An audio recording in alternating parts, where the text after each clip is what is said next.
This is the story of the masked Robeast. You can read along with me in your book. You will know it is time to turn the page when you hear the chimes ring like this. Let's begin now. In the shadows of planted doom, all was silent except where Hagar the witch gazed into a swirling crystal ball. Those little hotshots of the Voltron force think they're so good. They have a cause they believe in.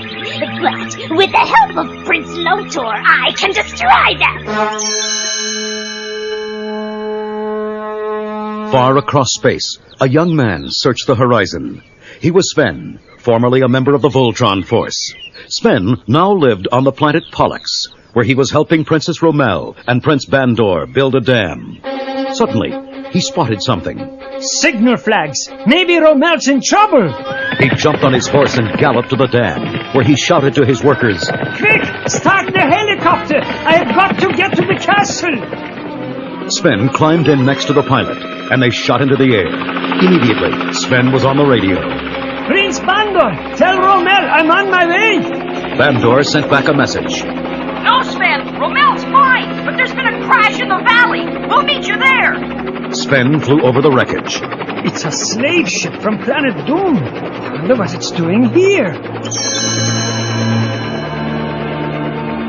When the helicopter landed, Sven ran to the scene, where he was joined by Rommel and Bandor. Rommel winced when she saw the injured slaves. Oh, these poor people. What should we do, Sven? What we must do. Protect them from Zarkan and his son Lotor. Rommel agreed. Let's take them to the castle for treatment. In the castle medical room, Sven and Princess Rommel stood beside the bed of a mysterious masked slave. Rommel, help me take off his mask. He'll breathe easier without it. Leave my mask alone. Once my face was handsome and fair, but Zarkan exposed me to terrible radiation. Now, I'm hideous. Rommel remembered when she and Sven were Zarkan's slaves. We don't care what you look like. We just want to help you. Suddenly, Prince Bandor burst through the door. Sven, your house is on fire. Sven ran from the room, shouting to Bandor and Rommel. You two stay with the slaves! I'll handle this! When Sven arrived at his cottage, a dark figure stepped out from behind the flames, grinning wickedly. It was Hagar, the witch. Well done, Sven. By leaving Princess Rommel at the castle, you've fallen into my trap. At the castle, the slaves jumped from their beds. They weren't injured at all. Their masked leader held a gun on Rommel. We're taking over, and you are my special captive. Prince Lotor plans to trade you for your cousin Allura. On the planet Eris, Koran sat at his computer. We've lost communication with Pollux. Something must have happened there. Keith looked at Princess Allura. That's where your cousin Rommel lives. Koran whirled around in his chair. Launch the lions, quickly! In moments, the 5 lion craft of the Voltron force were on their way. When the lions appeared in the sky over Pollux, Hagar was holding Sven prisoner. I knew your friends would come. Now I'll lure them in front of the dam. They'll be destroyed by tons of water. Sven lunged at the old witch. She shot a ray beam from her staff, and Sven fell helplessly to the ground. Then she ducked into a cave, just as the Voltron team landed. Keith hopped out and saw Sven on his knees. Sven, what's wrong? I've decided to join Hagar and Zarkan. Their forces are stronger than ours. They rule the planet now. Allura noticed Sven's wristwatch flashing. It was Sven's secret code, telling them Princess Rommel was in trouble at the castle. That's why he was pretending to be on Hagar's side. Hagar came out of the cave. How do you like seeing your friend on his knees? Soon you'll all be there with him. She motioned her robot soldiers into place on the dam, high overhead. Prince Lotor's skull craft flew over the dam and landed nearby. He got out and strolled triumphantly over to the group.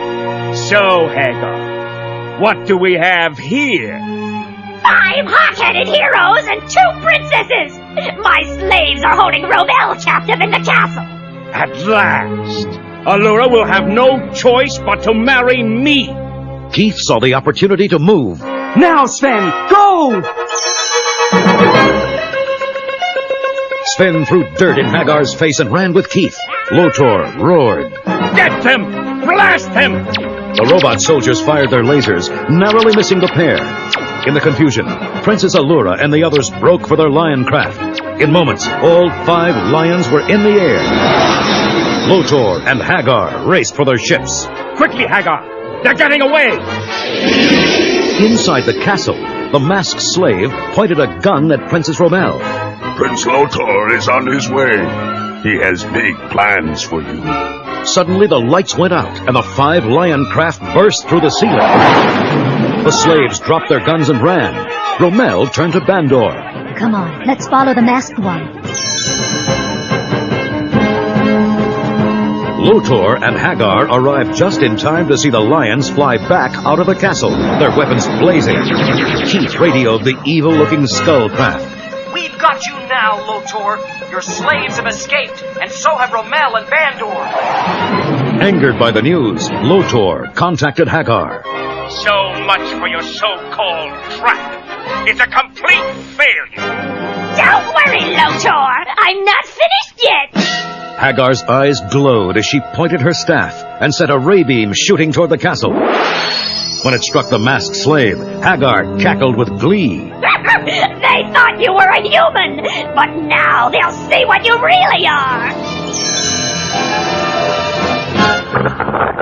The mask and skin ripped away, revealing a metal superstructure beneath. The figure grew until it towered over the scene. A huge, one-eyed Robeast.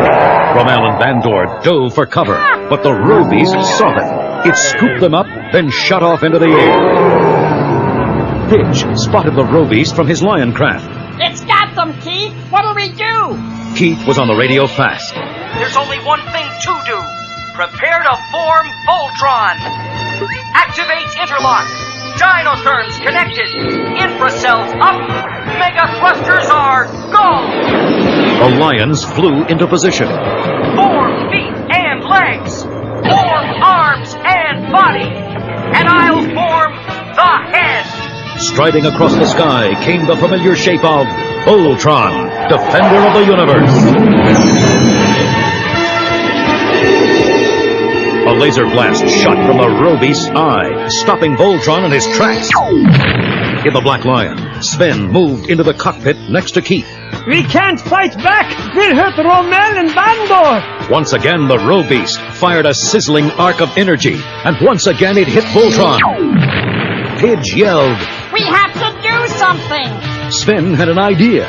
Keith, what if we cut off its claw? But Rommel and Bandor will fall. We'll have only a split second to catch them. Can you do it, Pidge? You bet I can! Keith gave the command. Okay, team. Prepare wing slash attack. A white blade went spinning toward the Robeast, slicing through its metal wings and freeing Bandor and Rommel. As they tumbled toward the ground, Pidge rocketed forward in his green lion, catching them just before they crashed. The enraged Robeast advanced on Voltron, pinning him against a cliff. But Voltron sent a star beam shooting from his chest. As the Robeast staggered, Keith shouted, Form blazing sword! Voltron raised the gleaming weapon and sent it crashing down on his evil foe. The Robeast fell to its knees, then exploded into a million pieces. Lotor watched from his skull craft. So, Voltron, you've rescued Princess Rommel, but you haven't seen the last of me! His ship flew off into the distance.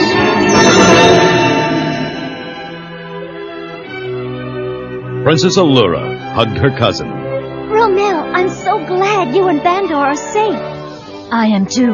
We're lucky Voltron found us. Allura turned to go. Goodbye, cousin. Goodbye, Sven. As she and the others climbed into their lions, Keith saluted his friends. The Galaxy Alliance always works for peace and justice with the help of Voltron, defender of the universe.